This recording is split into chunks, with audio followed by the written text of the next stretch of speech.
Olá, muito bom dia, aqui é o pastor Israel. Hoje estamos aqui no sábado, mais uma vez final de semana. Desejo a vocês um ótimo dia, um bom final de semana. E vamos para a nossa meditação hoje no capítulo 16 do livro de Atos, né? Esse livro que tem muitas lições importantes para nós. Aconselho você a ler todo este capítulo, tem várias experiências muito interessantes aqui. E eu quero meditar com vocês nesses 3 versículos do capítulo 16, que são os versos 16, 17 e 18, que diz assim: E aconteceu que, indo nós para o lugar de oração, nos saiu ao encontro uma jovem possessa do espírito adivinhador, a qual, adivinhando, dava grande lucro aos seus senhores. Seguindo a Paulo e a nós, clamava, dizendo: Estes homens são servos do Deus Altíssimo e vos anunciam o caminho da salvação. Isto se repetia por muitos dias. Então Paulo, já indignado, voltando-se, disse ao espírito: Em nome de Jesus Cristo eu te mando, retira-te dele. E ele, na mesma hora, saiu.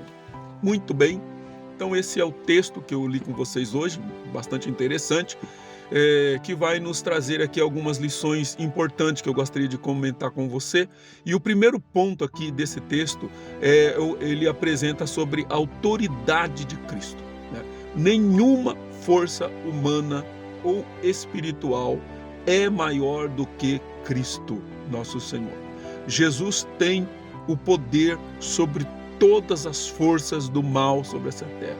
E ele delegou aos crentes, aqueles que creem nele pela fé, esta mesma autoridade. Logo, eu digo para você que nenhum demônio, nenhum tipo de trabalho de feitiçaria ou de macumba, ou não existe olho gordo, nada destas coisas pode atingir uma pessoa que crê em Jesus Cristo, porque a autoridade de Jesus é muito maior. Uma vez que você crê nele, você não precisa se preocupar com estas coisas. O segundo ponto desse texto aqui que ele nos traz de lição é a batalha contra o mal. O mal existe de fato, só que não existe o mal e o bem em qualidade de igualdade, tá? O mal está sempre abaixo do bem. O bem sempre vencerá o mal no final. E o cristão precisa entender que nós não estamos falando aqui dessa batalha espiritual que a gente ouve por aí, onde as pessoas fazem coisas extravagantes, coisas extraordinárias, né? Como marchas disso, marchas daquilo, campanhas disso, nada disso. A única forma do cristão vencer essa batalha contra o mal é através da oração e da palavra de Deus. Seja uma oração individual no seu quarto, seja uma oração na sua comunidade, com a tua igreja, estudando a palavra de Deus. É assim que nós vamos vencer essa batalha. O terceiro ponto desse texto, ele fala sobre o poder transformador do Evangelho.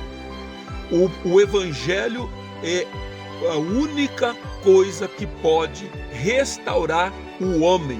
O homem está caído, o homem perdeu a sua dignidade, e nós vemos quem anda às vezes pelas ruas vai encontrar pessoas jogadas na sarjeta por causa do uso de drogas, ou nas esquinas da vida se infiltrando no mundo da prostituição, e mesmo em jardins onde as pessoas moram em casas palácios.